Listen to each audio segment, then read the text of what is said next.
এ মুসলমান শুনে নেন, খাজা এনায়েতপুরের একটা কথা বলে আমি আলোচনা শুরু করি। এনায়েতপুরে এক মুরিদ সুন্দরবন থেকে সুন্দর কাঠ কাটত। গরিব মানুষ প্রতিনিয়ত সুন্দরী কাঠ কাটত, আর এই কাঠ নিয়ে আল্লাহর ওলির দরবারে জমা দিতেন। প্রতিদিন একটা করে লাড়কি রাখতেন, একটা করে খড়ি রেখে রেখে বড় বোঝা হয়ে যেত। এটা মাথায় করে বহন করে আল্লাহর ওলির দপ্তরে নিয়ে যেতেন। হঠাৎ একদিন সুন্দরী কাঠ কাটতে গেছে, হঠাৎ যখন গাছে উঠছে ওমা, হঠাৎ করে দেখে বিশাল একটা বাঘ। এই বাঘটা এসে নিচে দাঁড়ায় আছে, হালুম খাবো। বাঘটা উপর থেকে চিৎকার মেরে ডাক দে বলে, খাজা ফরিদপুরি রে, আমি গরিব মানুষ, আল্লাহর ওলি, আল্লাহ এই সুন্দরবনে কাঠ কেটে খায়, আর একটা করে কাঠ আমি নজরে না আপন পীরের জন্য রেখে দিই। জীবনে তো আমি এটা ভুলি নাই, প্রতিদিন একটা করে কাঠ কাটতে আসলে এই বনে যখন কাঠ কাটতে আসি, সুন্দর কাঠটা আমি রেখে দিই তোমার নামের ওসিলায় ওই ওরস শরীফে আমি জমা দিই। এই কাঠগুলো নিয়ে জমা দিই। আজকে বাঘের পেটে যদি চলে যায়, আমার ছোট ছোট মাসুম বাচ্চাগুলো কি খাবে? আমার বিবি বাচ্চাগুলো এতিম হয়ে যাবে। আমার দুটি আদরের ছেলে, দুটি মেয়ে, তারা কি খাবে? এই চিন্তা করে চক্ষু দুটি বন্ধ করে খাজা ফরিদ এনায়েতপুরীকে স্মরণ করার সঙ্গে সঙ্গে এ মুসলমান তাকায় দেখে বাঘটা গুটি গুটি পায়ে রওনা হয়ে গেছে। জোরে জোরে চিল্লায় বলা যাবে না আল্লাহু আকবার। উনি যখন আবার নামতে গেলেন, গাছ থেকে তাড়াতাড়ি নেমে বন থেকে সরার চিন্তা করলেন। নামার সঙ্গে সঙ্গে ও মুসলমান শোনো, ওই বাঘটা দূরে আসলেন, ছুটে আসলেন। এমন সময় ওই মুরিদ দেখলেন খাজা এনায়েতপুরী মুসলমান একটা লাঠি লইয়া বাঘকে বলতেছে, তুমি এখান থেকে যাও। উনি চিনতে পারে না এটাকে একটা সুন্দর মানুষ, অনেক সুন্দর মানুষ, মুরব্বী মানুষ। ও মুসলমান শুনে নাও, উনি তখন দেখে বলতেছে, যাও তুমি, বাঘ তোমাকে বলতেছে তুমি বনের দিকে যাও, ওর দিকে আগেও না। বাঘটা মুরব্বীর কথা শুনে যখন চলে গেলেন, এবার কাঠ বাড়ি নিয়ে চলে গেলেন।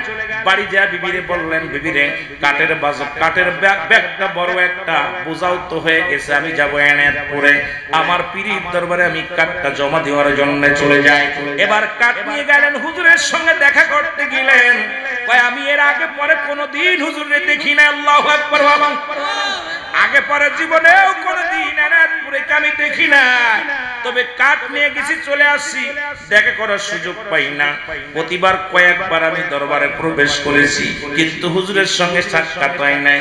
হঠাৎ আজকে মন চাইলো হুজুরের সঙ্গে দেখা করতে যাই, দেখে আসি, এই কথাটা আমি বলে আসি।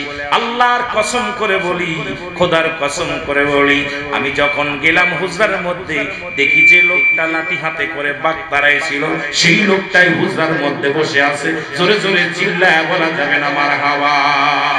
এ আমার ভাইরা, খাজা এনায়েতপুরী এক নজর দেখা দিয়া ভিতর থেকে যখন উঠে যাইতে গেছে, ওই মুরিদ একটা চিৎকার মেরে বলে, খাজা ফরিদপুর, খাজা এনায়েতপুরী, তুমি তোমার মুরিদদের কত ভালোবাসো, ওই না কোথায় সুন্দরী কাঠ কাটতে যায় সুন্দর বনের মধ্যে, বাঘের সামনে থেকে তুমি তারায়া বাঘ তারায়া তোমার মুরিদদেরকে উদ্ধার করো। মুর্শিদ, আমি তোমার চিন্তা আর ভুল করি নাই, তুমি সেই নূরের মানুষটা, নূরের পুতুল। সে দূরে যাব না, এই যে আপনাদের কুমিল্লার জমিনে, এ মুসলমান শুনে নেন, 28 বছর পরে লাশ খনন করার পর, এ মুসলমান বেশি দূরে যাব না, আপনাদের কথা বলে যায়, ওই বান্দা গায়ের একটু কাপনের কাপড় পচে নাই, কাপনের কাপড় পচে নাই, গায়ের মধ্যে রক্ত, তাজা রক্ত বাইর হয়েছে গায়ের মধ্যে। এই দুনিয়ার মানুষ বেশি দূরের মানুষ নয়। কুমিল্লার বাবারা শোনো, যেহেতু চাঁদপুর আপনাদের বাড়িতে, এই মতলবের জমিনটা বেশি দূরে নয়, কুমিল্লার জমিন। এই জমিনের মধ্যে আল্লাহর মাহবুব বান্দা, ওনারা আপনজনদেরকে জিজ্ঞাসা করা হলো, তোমার আব্বা এমন জান কি আমল করত? বলে আমার আব্বা জান বেশি বেশি করে তাহাজ্জুদের নামাজ পড়তো, জিকির আজগার করত, আল্লাহর প্রেমে মাশগুল ছিল। সে দুনিয়ার মধ্যে শুয়েছিল, দুনিয়ার কোনো মুখাপেক্ষী ছিল না, উনি আল্লাহর মুখাপেক্ষী ছিল। আজকে মাস্টার হামিদ সাহেব দুনিয়ার মুখাপেক্ষী ছিল না, আল্লাহর মুখাপেক্ষী ছিল। তা না হলে এমন মেলা মিলতো না, তা না হলে অসংখ্য আল্লাহর ওলিরা যারা শুয়ে আছে সবাই আল্লাহর মুখাপেক্ষী, দুনিয়ার কোনো মুখাপেক্ষী নয়। জোরে বলেন ঠিক কি না?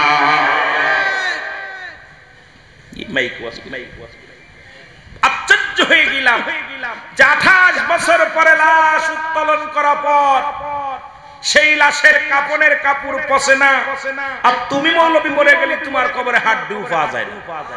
জোরে বলেন ঠিক কি না? কার লগে কার তুলনা করো, কার লগে কার তুলনা করো? মাস্টার সাহেব এমন ভাবে আল্লাহর সঙ্গে মিশে গেছে, তুমি নিজেই ওয়াজ করো, যখন বান্দা আল্লাহর হয়ে যায় ওই বান্দার হাত আল্লাহর হাত, বান্দার জিবা আল্লাহর জিবা, বান্দার দেহ বান্দার আল্লাহর দেহ। সুতরাং তুমি নিজেই তুয়াজ করো মৌলভী সাহেব, তিনি আল্লাহর রঙে রঙ্গিত হয়ে যায়। তার দুনিয়ায় ভয় নাই, হাসরে ভয় নাই, মিজানে ভয় নাই, ফুলসিরাতে ভয় নাই। এই জন্য রাসূল বলে লা ইয়ামুত, তাদের মৃত্যু নাই। জোরে বলেন ঠিক কি না? একটু মহব্বতের সঙ্গে দুরূদ শরীফ পড়েন। আল্লাহুম্মা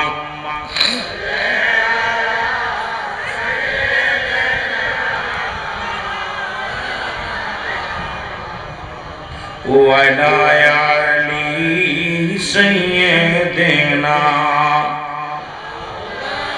ওরে মুর্শিদ নাম যার অন্তরে ভরা, তার ভরা কি যায় রে মারা। মুর্শিদ নাম যার অন্তরে ভরা। বাবারে, যারা পীর মুরিদি করেন তাদের জন্য মাঝে মাঝে মুর্শিয়া গাবো। আলেমদের জন্য কিতাব থাকবে, ভয় নাই। অনেক মৌলবী মুন্সি কবে হুজুর তো কিতাব করলে না, কয় পাতা লাগবে আয়ে পড়ো, ভয় নাই। সাধারণ পাবলিকের জন্য দিক নির্দেশনা কিছু কথা বলবো। মহব্বতে বলেন মুর্শিদ নাম যার অন্তরে ভরা, তার ভরা কি যায় রে মারা। দয়ালের নাম যার অন্তরে ভরা, তার ভরা কি যায় রে। আমি মুর্শিদের নাম স্মরণ করি, অকুল সাগর ধরলাম পারি রে। আমি মুর্শিদের নাম স্মরণ করি, অকুল সাগর ধরব পারি রে। মুর্শিদ পার করে না আমার ভরা রে, মুর্শিদ পার করে না আমার তরি রে। উঠছি তোমার বাঙ্গানায়, মুর্শিদ নাম যার অন্তরে ভরা, তার ভরা কি যায় রে মারা। দয়ালের নাম যার অন্তরে ভরা, তার ভরা কি যায় রে মারা। তুমি পার করে দাও আমার ভরা,